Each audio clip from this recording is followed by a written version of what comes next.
Hello guys, আসসালামু আলাইকুম। আজকে 10 টাকা দামের রুটি প্যাকেট দিয়ে যে কত মজার খাবার বানাবো, এটা দেখার পর আপনারাও বানানোর জন্য পাগল হয়ে যাবেন। তাহলে চলেন বানিয়ে নেই। আমি এখানে 10 টাকা দামের 2 প্যাকেট রুটি নিয়ে নিয়েছি। আমি এখানে একটা স্টিলের প্লেট নিয়ে নিয়েছি, এটাতে অল্প একটু তেল মেখে দিয়েছি। এবার রুটিগুলো প্লেটের মধ্যে একটা একটা করে বিছিয়ে দিব। রুটিগুলো বিছানোর সময় যেন একটু ফাঁকা না থাকে প্লেটের মধ্যে। প্লেটে ফাঁকা থাকা জায়গাগুলো আমি রুটি দিয়ে ভরাট করে দিচ্ছি। এভাবে যদি ভরাট না করে দিই তাহলে যা মশলা দেবো সব ভিতরে চলে যাবে। এবার রুটিগুলো প্লেটে বিছানো হয়ে গেলে দিয়ে দিব পেঁয়াজ কুচি, দিয়ে দিব মরিচ কুচি। আপনারা আপনাদের ইচ্ছে মতো দিতে পারেন। আমি এখানে পেঁয়াজ মরিচ অল্প অল্প করে দিয়ে নিয়েছি, কারণ বেশি পেঁয়াজ মরিচ দিলে এটা খেতে ভালো টেস্ট আসবে না। এবার একটা ডিম নিয়ে নিব, ডিমটাকে ভালোভাবে ফেটে নিব। ডিমটাকে ভালোভাবে ফেটানো হয়ে গেলে আমি এখানে একটা মোজারেলা চিজ নিয়ে নিয়েছি। চিজটাকে গ্রেটারের সাহায্যে গ্রেট করে নিব। আমি এখানে নিয়ে নিয়েছি বার্গার সস, এটা আমার আগে থেকে ঘরে বানানো ছিল।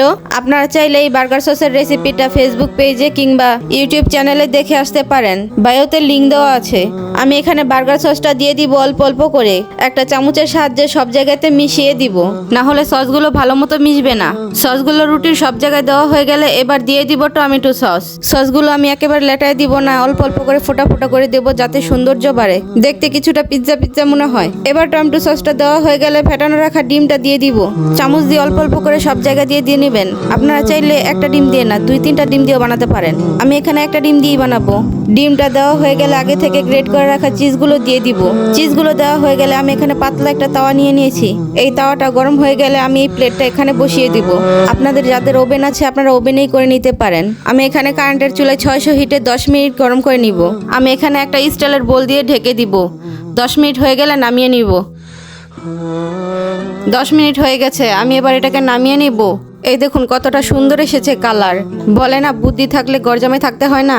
এত কম খরচে 12 ইঞ্চি সাইজের একটা পিৎজা বানিয়ে ফেললাম। আপনারাও চাইলে খুব সহজে ঘরে বানিয়ে নিতে পারেন। দেখুন দেখতে কি লোভনীয় আর টেস্টি হয়েছে। এটা তো খাওয়া শেষ, আমার ভিডিওতে দেখে আবারও খেতে ইচ্ছে করতেছে। বানানোর পর এটা আমি মাত্র 1 পিস ভাগে পেয়েছি। সমস্যা নেই, এটাকে আমি আবারও বানানোর ট্রাই করব। যাই হোক বাদ দেন, এটাকে গরম গরম কেটে নিতে হবে। এটাকে আমি একটা ছুরির সাহায্যে কেটে নিব।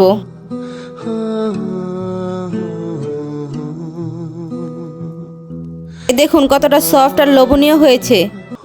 এরকম নতুন নতুন মজাদার খাবার দেখতে আমার চ্যানেলটা সাবস্ক্রাইব করে রাখবেন।